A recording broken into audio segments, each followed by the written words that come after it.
Bonjour, je suis Marianne Leprince, passionnée de nature et spécialiste de l'approche sensorielle.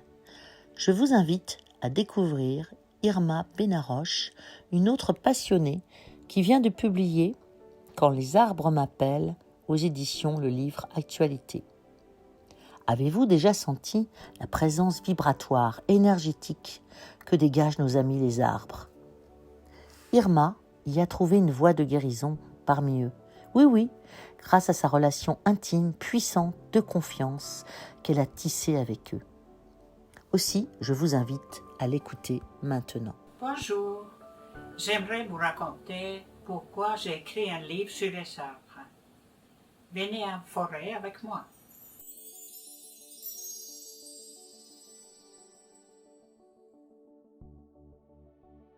Bonjour Marianne. Je voulais te poser une question importante.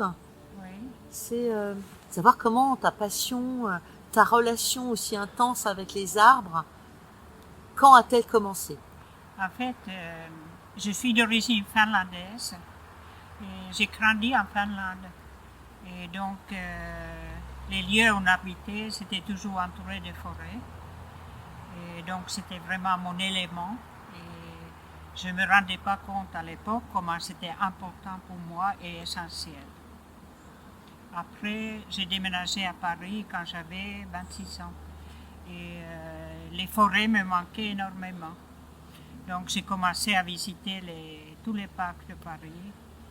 Et après, je me suis rendu compte de certaines choses.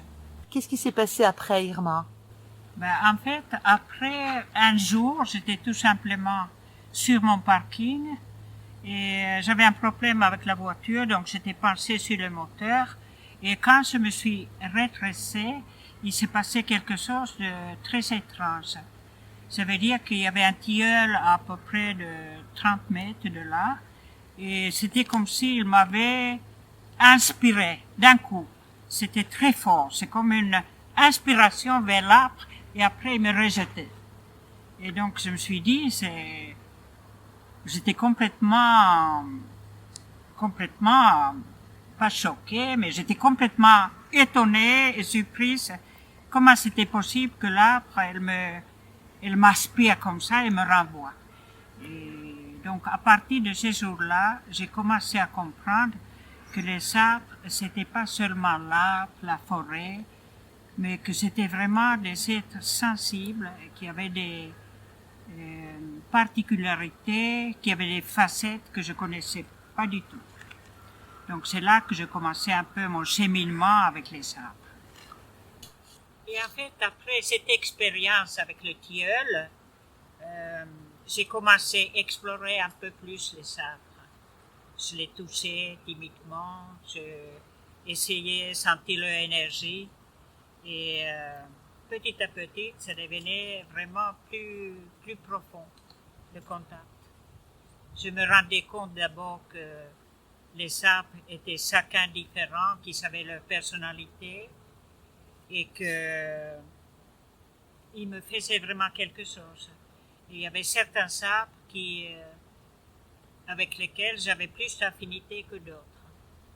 Donc après, je commençais à aller beaucoup au parc Montsouris à Paris et je me rendais compte de différentes choses, que les arbres, ça pouvait être n'importe quelle famille des arbres, ça pouvait être un petit arbre ou un grand arbre. Si j'avais la connexion, c'était bon. Et j'avais des amis qui étaient des arbres qui étaient devenus comme des amis. Et un jour, je me suis arrêtée sur un dossier de banc et devant le pelouse et environ 50 mètres plus loin, il y avait un arbre. Je ne faisais pas trop attention. Donc j'ai fermé les yeux et à ce moment-là, j'ai commencé à sentir de la chaleur qui venait vers moi. Et en même temps, je voyais des couleurs. C'était incroyable, mais c'était un peu comme un soin pour moi. Et je suis restée un bon moment comme ça, avec les yeux fermés. Je suis revenue chaque fois à cet endroit et ça se reproduisait. Et après, j'ai commencé à avoir plus en plus d'expérience avec différents arbres. C'était magnifique. Je me suis rendu compte aussi à l'automne que les couleurs des arbres, c'était devenu comme une boisson énergétique pour moi. Ça veut dire que quand je me plaçais devant une telle couleur ou une autre, ça me faisait quelque chose, un peu comme si, pas seulement que je m'imprégnais de cette couleur, mais aussi comme si la couleur me nourrissait, comme si je mangeais quelque chose ou je buvais quelque chose. C'était donc à chaque fois, je me rendais compte de différentes choses. Les expériences étaient multiples et magnifiques. Mais après, j'ai eu une période très très difficile dans ma vie, émotionnellement et physiquement. Et les arbres m'ont vraiment beaucoup aidé. Je me suis rendu compte qu'il y avait une platane. Cette platane qui m'avait envoyé la lumière, en fait, c'était devenu un arbre guérisseur. Dès que je me plaçais à côté de lui, il me remplissait d'énergie et tout devenait beaucoup plus facile. Ensuite, malgré tout, j'ai eu un cancer du sein très invasif. Et j'ai dû accepter des traitements très lourds, chimiothérapie, radiothérapie, des opérations. Et à la fin de chimiothérapie, de dernière chimiothérapie, j'avais l'impression vraiment que je mourrais peut-être. Et j'allais quand même au parc et je m'asseyais près de platane et je sentais que la vie revenait. C'était vraiment devenu l'arbre guérisseur pour moi. Et petit à petit, les forces revenaient et les arbres m'aidaient vraiment.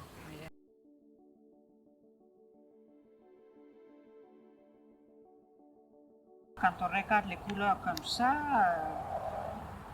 c'est juste fantastique, tout ce qu'on peut trouver dans la nature, de plus petites feuilles aux arbres, de toutes saisons, des contrastes avec le ciel, tout quoi. Et en fait, à un moment donné, j'ai commencé à voir des choses sur les troncs d'arbres. C'était d'abord je voyais des visages, c'était un peu comme des visages humains ou visages d'animaux. Et après, des fois, je voyais comme un film qui se projetait sur le tronc d'arbre. Alors, je ne savais pas ce que c'était, mais je ne me suis pas trop posé de questions. J'ai pris des choses comme ils venaient. Et après, j'ai commencé à prendre des photos avec mon iPad que j'avais souvent dans le sac. C'était des photos simples que je ne voulais pas changer. Je ne voulais jamais utiliser Photoshop, et je ne le connais pas d'ailleurs. Et après, j'ai commencé un peu à montrer aux gens ce que je voyais.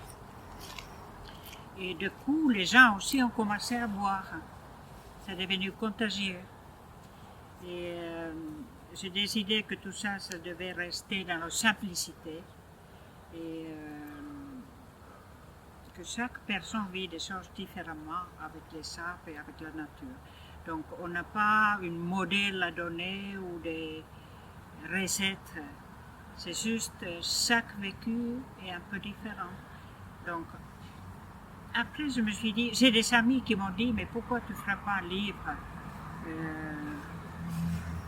Et quand il y a eu la pandémie, je me suis dit, allez, hop, je fais un livre. Et donc, j'ai fait un livre avec beaucoup de photos où j'explique